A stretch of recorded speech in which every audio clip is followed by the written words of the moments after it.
Il existe un instant précis où celui qui se croyait intouchable commence à chanceler. Un instant où il réalise que la personne qu'il croyait dominer n'était pas une proie, mais une force silencieuse qui observait, attendait, se préparait. Cette révélation ne se produit jamais dans le tumulte. Elle éclate dans le silence, quand toute certitude s'effondre. Le narcissique vit dans une illusion de supériorité qui masque sa peur la plus profonde. Être vu tel qu'il est. Il confond patience et faiblesse, douceur et soumission. Il croit avoir mesuré ton esprit, mais il n'a fait qu'effleurer la surface. Et c'est dans cette profondeur qu'il ne comprend pas, qu'il sous-estime, que réside la clé de sa chute. Carl Jung disait que « ce que nous ne voulons pas voir en nous-mêmes, nous le rencontrons comme destin ». Le jour où un narcissique comprend qu'il t'a sous-estimé, il ne rencontre pas seulement ta force, il rencontre sa propre insignifiance. Et c'est là que commence son effondrement, par l'arrogance aveugle face à la profondeur. Le narcissique vit dans une lecture superficielle des êtres. Il observe les gestes visibles, les réactions immédiates, les failles apparentes. Ce qu'il ne perçoit pas, c'est la profondeur silencieuse qui se cache derrière un regard stable ou une absence de réaction. Il confond neutralité avec soumission, calme avec fragilité. Et cette erreur d'évaluation est le premier pas vers sa propre chute. Cette arrogance fonctionne comme un écran protecteur. Plus il te méprise, moins il a à admettre qu'il t'admire secrètement. Car sous son masque de supériorité se cache une reconnaissance refoulée de ce qu'il voit en toi. Une solidité qu'il n'a jamais su construire. Mais pour préserver son illusion de contrôle, il travestit cette reconnaissance en dédain. Il te croit prévisible. Il se dit que tes silences sont des aveux de faiblesse, que ton absence de confrontation prouve que tu as peur de perdre le lien. Ce qu'il ne sait pas, c'est que cette patience n'est pas une reddition, mais une stratégie. Elle te permet de voir sans être vu, d'apprendre sans être deviné. Et quand le moment vient, cette patience se transforme en décision définitive. Dans son langage inconscient, t'avoir sous-estimé signifie avoir confondu ton retrait avec un manque de pouvoir. Pour lui, tout se joue dans l'occupation du terrain visible. Il ne comprend pas que la véritable force réside dans la maîtrise de l'invisible, ce que tu choisis de ne pas dire, ce que tu refuses de montrer, ce que tu retires pour te préserver. Carl Jung parlait de ces moments où le masque social est confronté à la vérité intérieure. Dans cette confrontation, il n'y a pas de spectacle, pas de victoire éclatante. Il y a seulement un glissement subtil, presque imperceptible, où le rapport de force se renverse. Tu deviens l'élément imprévisible qu'il ne peut plus contrôler, et cela fissure son identité. L'archétype du roi humilié par le fou illustre parfaitement cette dynamique. Le fou, discret, patient, observe les failles du roi tout en paraissant inoffensif.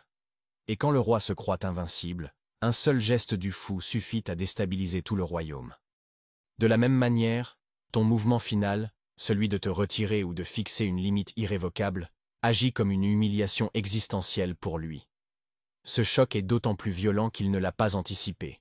Il s'attendait à ta colère, à tes supplications, à une résistance bruyante. Mais le calme avec lequel tu lui retires ton énergie est une forme de puissance qu'il n'a jamais apprise à affronter. C'est une attaque invisible, car elle ne cherche pas à détruire. Elle cesse simplement de nourrir. Et c'est là que son univers intérieur commence à s'effondrer. Il découvre que toute son architecture de contrôle reposait sur une lecture erronée de ta nature. Il pensait que tu vivais dans sa lumière, alors que tu étais une lumière autonome, capable de s'éteindre pour lui, mais aussi de briller ailleurs. Cette vérité est insupportable pour lui. Ce moment de prise de conscience n'est pas seulement un revers dans son jeu de pouvoir. C'est le début d'une implosion plus profonde. Celle où il comprend que le terrain qu'il croyait posséder ne lui a jamais appartenu. Et c'est précisément cette implosion qui ouvre la porte à l'effondrement narcissique silencieux qui va suivre. Quand le contrôle émotionnel lui échappe, le narcissique ne s'effondre pas dans un fracas théâtral. Il implose.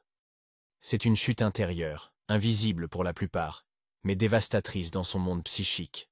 Il n'a plus d'accès à tes réactions, plus de prise sur tes pensées, et cela lui enlève l'illusion d'omnipotence qui le maintenait debout.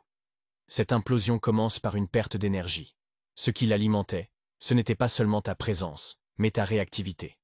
Chaque explication, chaque émotion exprimée, était un fil qui le reliait à toi. En coupant ces fils, tu le laisses flotter dans un vide où il n'a plus de rôle à jouer. Et dans ce vide, sa structure interne commence à se fissurer. Le moment où ton absence devient intolérable, ce n'est pas parce qu'il te manque au sens affectif. C'est parce que, sans toi, il perd son miroir. Ce miroir ne lui montrait pas seulement une image flatteuse, il lui permettait d'exister dans sa propre perception. Sans ce reflet, il se retrouve face à un néant qu'il n'a jamais appris à affronter. Ce néant réveille en lui une rage froide. Une colère qui ne cherche pas toujours à se manifester ouvertement, mais qui s'infiltre dans chacun de ses gestes. Cette rage vient de la perte de pouvoir, pas de la perte de lien. Et parce qu'il ne peut pas l'exprimer directement sans exposer sa vulnérabilité, elle se transforme en stratégie indirecte, en manœuvre silencieuse. Carl Jung disait que « ce à quoi nous résistons persiste ». En refusant d'affronter cette perte, il s'y accroche encore plus fort. Il nie l'effondrement, multiplie les distractions, se jette dans de nouvelles conquêtes ou projets. Mais tout cela n'est qu'un écran pour cacher que son identité vacille. Le déni devient un refuge, mais aussi une prison. Dans ce déni, il y a toujours une phase où il tente de réécrire l'histoire. Il te dépeint comme instable, ingrat, faible, pour ne pas avoir à admettre qu'il t'a sous-estimé. Ce récit n'est pas destiné à toi, mais à lui-même et à son entourage. Il a besoin de protéger la façade, même si elle ne tient plus que par des mots. L'effondrement narcissique n'est pas visible comme une crise bruyante. Il est fait de silences étranges, de gestes incohérents, d'excès soudains suivis de retraits inexpliqués. C'est une dislocation identitaire lente, comme un bâtiment qui craque de l'intérieur avant que les murs ne tombent. Et plus il tente de maintenir les apparences, plus la fissure grandit. C'est dans cette phase qu'il devient le plus imprévisible. Car tout en cherchant à restaurer son contrôle, il commence à sentir que quelque chose d'irréversible s'est produit. Ce sentiment, il ne peut ni le nommer, ni l'accepter. Il ne lui reste alors qu'une option. Tenter de se convaincre que tu avais besoin de lui. Et que ton départ n'est qu'une erreur temporaire. Mais cette illusion sera bientôt brisée. Car il va découvrir une vérité qu'il n'avait jamais envisagée. Ce n'était pas toi qui étais dépendant. C'était lui. Et cette révélation marquera le début de sa plus grande erreur. Depuis le début, il avait bâti son pouvoir sur une conviction, que tu étais lié à lui par besoin.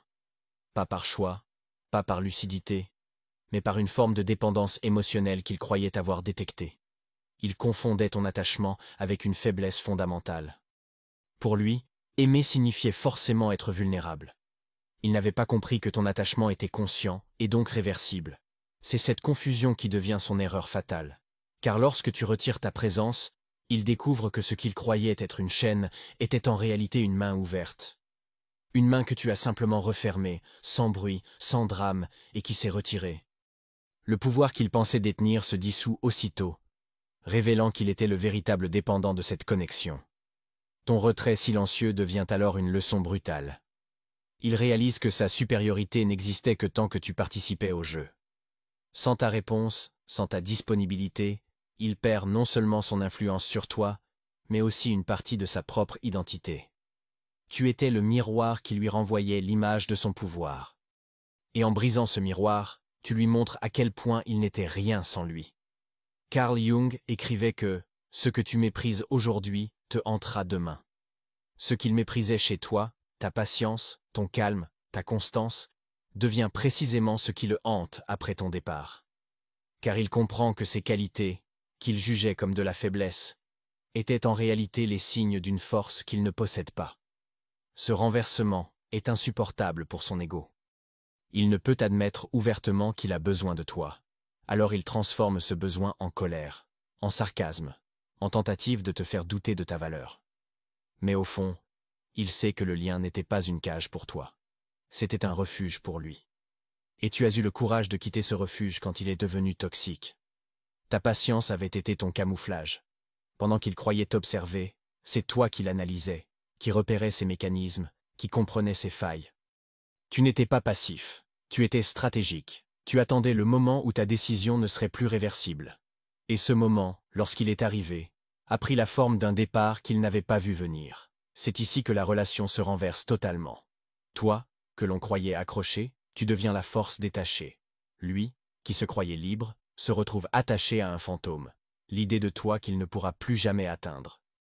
Et cette absence active, ce vide que tu imposes, devient plus puissant que toutes les confrontations que vous auriez pu avoir. Dans son monde, Cette révélation agit comme un poison lent. Chaque souvenir partagé se transforme en rappel de son erreur. Chaque silence de ta part est une preuve qu'il n'est plus au centre. Il essaie de compenser, de provoquer, parfois même de se montrer changé. Mais rien de tout cela n'efface la vérité. Il a perdu l'avantage. Et c'est à ce moment précis que tu deviens plus qu'un souvenir. Tu deviens son ombre. Non pas l'ombre qu'il projette sur toi, mais celle qui le suit partout, parce qu'elle est faite de ce qu'il refuse de voir en lui-même. Et cette étape marque le passage vers la phase suivante, où ton existence même devient un rappel constant de son vide intérieur.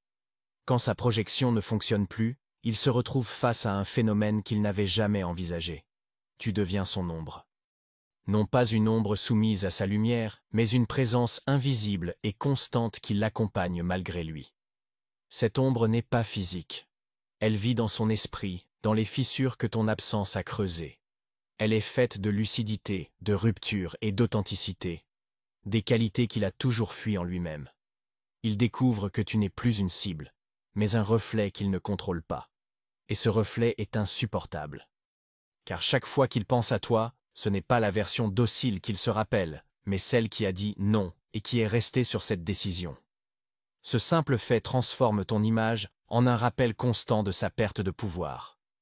Le narcissique fuit l'authenticité comme on fuit un miroir qui montre trop. En te voyant continuer ta vie, détaché de son influence, il est forcé de confronter ce qu'il refuse de reconnaître, son vide intérieur. Tu deviens le symbole vivant de ce qu'il n'a pas réussi à détruire, ni à posséder entièrement. Et cette existence hors de sa portée lui renvoie une image insupportable de lui-même. Carl Jung parlait de l'ombre comme de cette part inconsciente que nous projetons sur les autres. Ici, il te projette tout ce qu'il déteste, ton indépendance, ta force calme, ta capacité à vivre sans lui. Mais plus il te projette ses traits, plus il les sent comme une accusation silencieuse. Tu ne dis rien, mais ta simple absence parle. L'indifférence que tu lui opposes agit comme un miroir cruel. Car elle ne nie pas son existence, mais elle lui retire toute importance. Et pour quelqu'un qui se nourrit de centralité, cette insignifiance est une blessure pire que la haine. La haine au moins maintient un lien. L'indifférence, elle, efface le lien. C'est dans ce silence post-rupture que ton ombre devient la plus forte. Elle ne demande rien, n'attend rien, mais elle est là, dans chaque comparaison qu'il fait, dans chaque nouvelle relation où il mesure ce qui manque. Ce n'est pas que tu lui manques en tant que personne, mais ce que tu représentais, un miroir complaisant, désormais brisé. Plus il tente de t'ignorer, plus il s'enfonce. Car en réalité, ton image ne disparaît pas. Elle s'installe dans les recoins de son esprit, comme un rappel constant que quelqu'un a vu derrière son masque et a choisi de partir. C'est cette idée qui le hante, bien plus que ta présence passée. Ce moment où tu deviens son ombre n'est pas une victoire éclatante. C'est une présence subtile qui s'impose par sa constance. Tu n'as plus besoin de gestes, de mots ou de confrontation. Tu existes en dehors de lui, et pourtant, dans son univers mental, tu es partout. Et face à cette ombre, il ne reste plus qu'une option pour lui. Tenter de te réintégrer dans son monde, mais cette fois avec une stratégie plus douce, plus perverse, qui se fera passer pour du regret sincère. C'est là que commence le mécanisme de la revanche émotionnelle inconsciente. Quand il comprend qu'il ne peut plus te dominer par la force ou la provocation, il choisit une autre voie, la revanche par la douceur. C'est une stratégie silencieuse, presque invisible, qui se cache derrière des gestes mesurés, des paroles apaisantes, et surtout, l'illusion du regret sincère. Il ne revient pas avec arrogance, mais avec une fragilité soigneusement calculée. L'objectif n'est pas la réconciliation authentique, mais la récupération de son pouvoir sur toi. Ce mécanisme commence toujours par une phase d'observation. Il cherche à détecter ce qui pourrait te toucher, à retrouver les failles que ton détachement a peut-être laissées ouvertes. Il sait qu'un assaut direct te ferait reculer. Alors il adopte le masque de celui qui a compris, qui a appris de ses erreurs, qui veut réparer. Mais tout cela n'est qu'un décor, construit pour faire tomber ta vigilance. La fragilité blessée devient ici une arme. Il se montre atteint, vulnérable, presque perdu sans toi. Ce portrait, qu'il n'aurait jamais accepté de laisser voir auparavant, est précisément conçu pour susciter ta compassion. Car il sait que si tu tends à nouveau la main, même par empathie, il retrouvera un point d'ancrage dans ta vie. Et ce point, il saura l'élargir jusqu'à reprendre toute la place. Carl Jung expliquait que, là où l'amour est absent, le pouvoir s'impose. Ce qu'il t'offre n'est pas un amour retrouvé, mais un pouvoir restauré sous couvert de réconciliation. Sa vengeance inconsciente consiste à te ramener volontairement dans l'espace dont tu t'étais libéré. Non pas pour t'aimer, mais pour te montrer que, malgré ta force, tu peux encore lui appartenir. Le regret sincère qu'il exprime est donc une façade stratégique. Il peut rappeler de bons souvenirs, admettre certaines fautes, parfois même se confesser sur ses insécurités. Mais ces aveux ne sont pas faits pour alléger son âme. Ils servent à alourdir ton cœur de responsabilité. Plus tu ressens de devoir moral envers lui, plus tu redeviens malléable. Il utilisera aussi le paradoxe de te vouloir fort, mais seulement sous son contrôle. Il admirera ta détermination, mais uniquement si elle travaille pour lui. Il respectera ta force, mais seulement si elle se plie à son cadre. En réalité, il ne peut tolérer ta souveraineté que tant qu'elle lui est utile. Dès qu'elle menace son emprise, il cherchera à la réduire à nouveau. Cette revanche émotionnelle n'est pas explosive, elle est progressive. Elle s'insinue par petites concessions, par des moments où tu baisses la garde. Elle exploite ton besoin naturel de croire au changement, ta tendance à vouloir voir le meilleur chez l'autre. Et chaque pas que tu fais vers lui est un pas qu'il utilisera pour refermer le cercle autour de toi. Le danger est que cette approche ne ressemble pas à une attaque. Elle ne suscite pas l'instinct de défense immédiat. Au contraire, elle flatte, rassure, apaise.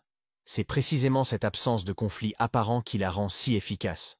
Tu crois que tout va mieux, alors que c'est ton autonomie émotionnelle qui s'effrite. Et une fois que le lien est rétabli, même de façon ténue, il peut reprendre là où il s'était arrêté. Les anciennes dynamiques reviennent, mais cette fois avec une force redoublée. Il a prouvé qu'il pouvait te récupérer. Ce pouvoir retrouvé est sa victoire personnelle. Mais pour toi, il n'est qu'un rappel cruel. La seule véritable punition qu'un narcissique ne supportera jamais, c'est le respect psychologique que tu lui refuses désormais. Pour un narcissique, rien n'est plus insupportable que de perdre le contrôle sur la manière dont tu le perçois.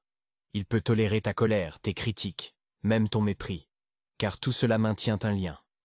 Mais ton respect calme, celui que tu ne lui offres plus et que tu as réservé à toi-même, agit comme une condamnation silencieuse. C'est une absence qui pèse plus lourd que n'importe quelle attaque. Ce respect psychologique est une frontière invisible. Il ne s'exprime pas par des mots durs, mais par des choix clairs. Ne plus expliquer, ne plus justifier, ne plus négocier ta valeur. Tu ne cherches plus à prouver quoi que ce soit. Tu te tiens simplement dans ta propre dignité, et cette posture suffit à le tenir à distance. Dans son esprit, cette attitude est perçue comme une violence. Non pas parce qu'elle est agressive, mais parce qu'elle lui renvoie une vérité qu'il refuse d'affronter. Tu n'as plus besoin de lui, et tu ne recherches plus sa validation.